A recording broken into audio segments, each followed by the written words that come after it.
Hi, I'm Christy, and I am finally going to be making some videos. I've been doing a lot of writing lately, trying to radiate my point of view, my harmonic or harmonized point of view, based on everything that's been going on in the world. And I seem to have been pretty successful for myself, and I just wanted to share my process with everyone and share my understandings.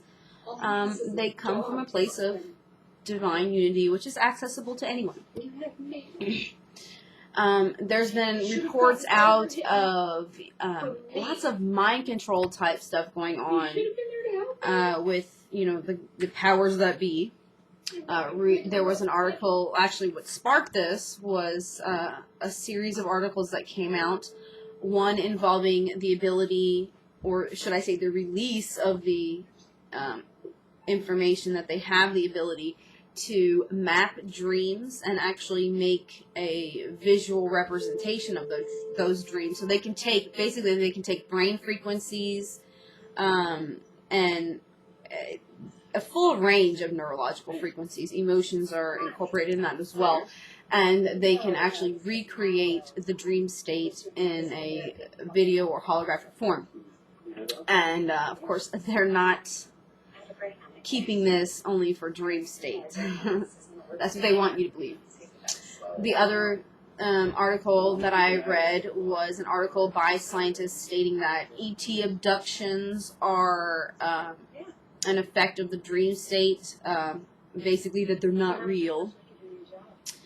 And there's just many articles coming out about this stuff, and we're about to be given new technologies that are going to bring up a lot of questions. So I just wanted to go ahead and define my understanding, which has been proven to me in my own life, of reality, such that we can face these new technologies and these new, very penetrating technologies, I should say, in a way that lacks fear, in a way that has full understanding of the technology, which is really the technology that is within us being replicated externally. So let's go ahead and start off by talking about reality as it is. What is reality? What is this place that we see? And my background was a pre-med student with a double major of psychology at the University of Texas in Austin. Thank God I did not continue to pursue that, because I became very aware that becoming a medical doctor was not about healing people, but about making profits in keeping them at a sustainable state of sickness.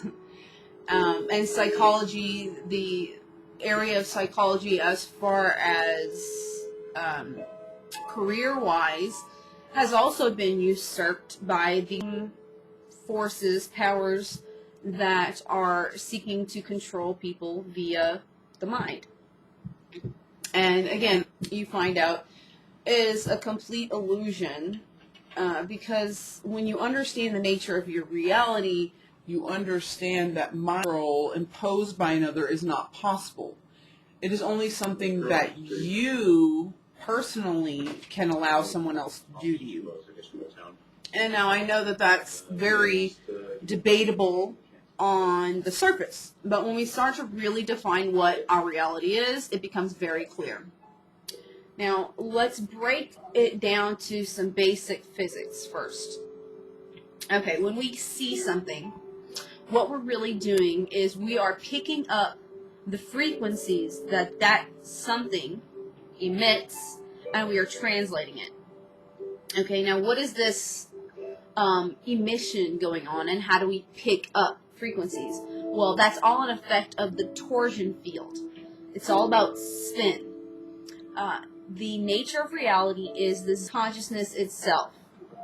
Okay, and what is happening when we are picking up and sending out information, radiating and consuming information, is a change in the spin harmonics.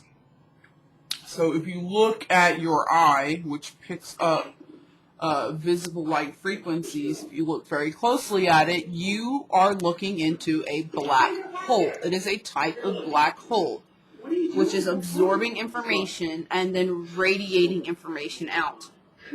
Okay? There's many examples. Your ears are the same. Your mouth, you literally have a vortex of consciousness which is moving through your body. This is why you see mirrored left and right hands, mirrored eyes, these sorts of things. And then we also have our orifices. They are, when you're born, you have the soft spot on the top of your head. This is to allow more energy into your cranium, such that you can, your DNA and your brain can evolve. And after a certain point, you no longer need that influx, so it closes up, and then you have to work at it. And then of course we have the other orifice at the other end, and that this is where information is being taken in and put out.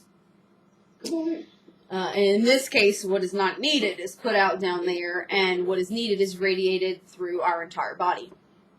Every cell, every atom, everything is this torsion field. It's a toroidal, almost like a donut shape.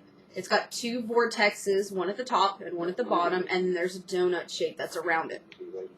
This is the aura, and it's layered like an onion. So everything you see is this toroidal shape, no matter what. And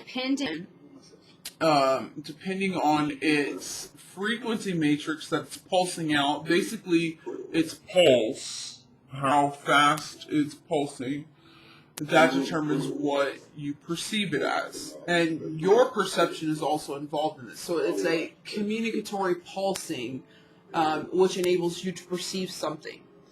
And the degree to which you accept as self, the degree of sphere of energy that you accept as self, is what determines your level of awareness. So,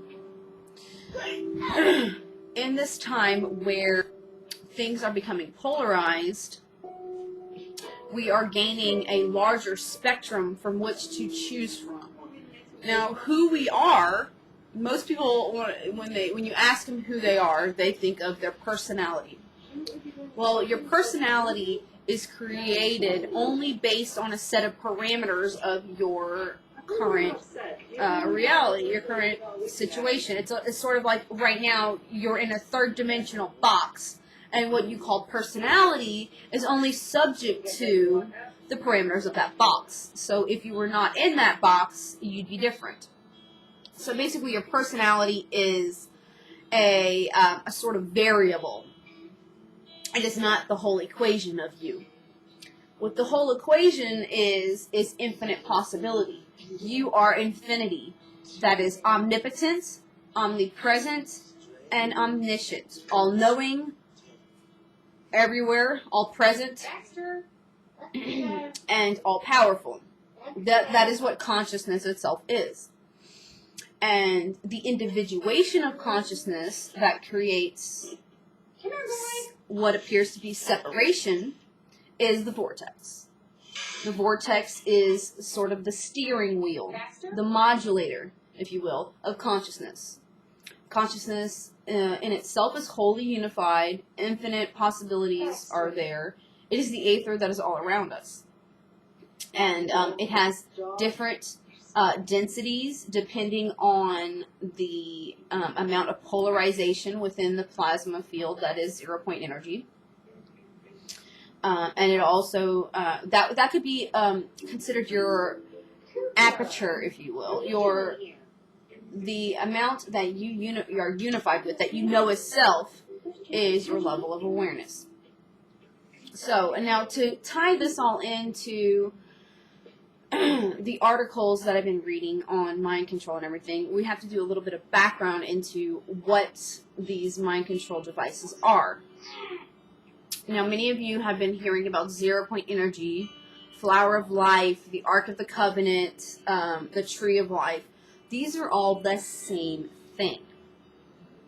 It is a system of harnessing consciousness. It is the quanta. It is that toroidal field the donut shape, if you will, that enables a singularity. That is the point in the center of the two vortexes. You know, you can see the donut shape around, and there's a point at the center, the 0 point.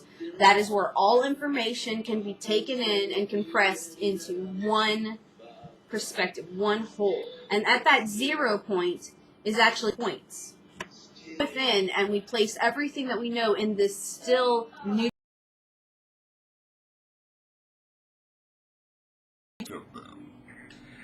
Any science that you study, whether it be plasma physics, torsion physics, fractal physics, you know, just plain physics, anything that you study, archaeology even, any area of study that you endeavor in will be useless if consciousness is not applied, if there isn't a connection to psychology. Because the true nature of all science, of all reality, is consciousness itself. This is why current science has been so impotent in its ability to understand anything. And that's why there's so many holes. It's like we have medical doctors which know nothing about microbiology, or they know nothing about psychology, or, you know, it's like we have these compartmentalized scientists which can't bridge the gaps. In order to understand life, in order to understand yourself, you need to dissolve those barriers of separation. We need to understand that plasma physics is consciousness, is psychology. We need to understand that any science that is out there is describing consciousness. Whether it be mathematics, whether it be fractal physics, it doesn't matter. Even archaeology, even history. It's all about the cycles of consciousness playing out through the ages. And it will keep playing out. We will stay in this cycle until we decode it. And that is what this process that we are seeing playing out happening. This is happening is as a catalyzation to enable its decoding. Okay, now I'm going to go ahead and end this video here so I don't move into 15 minutes and won't be able to post it. This is part 1, explaining the reality of consciousness, which is our reality, which is all reality. In part 2, I will go ahead and talk a little bit more about the psychology of what HARP is, because yes, it's a weather modification thing, but that is actually a side note to what it really is. And we'll go ahead and talk about that in part 2, because it's really, it's a harnesser of consciousness, which can be scary for people considering who is behind the switchboard. So, thank you very much, and I'll see you in part 2. Love stinks. Don't need a man to make your life complete.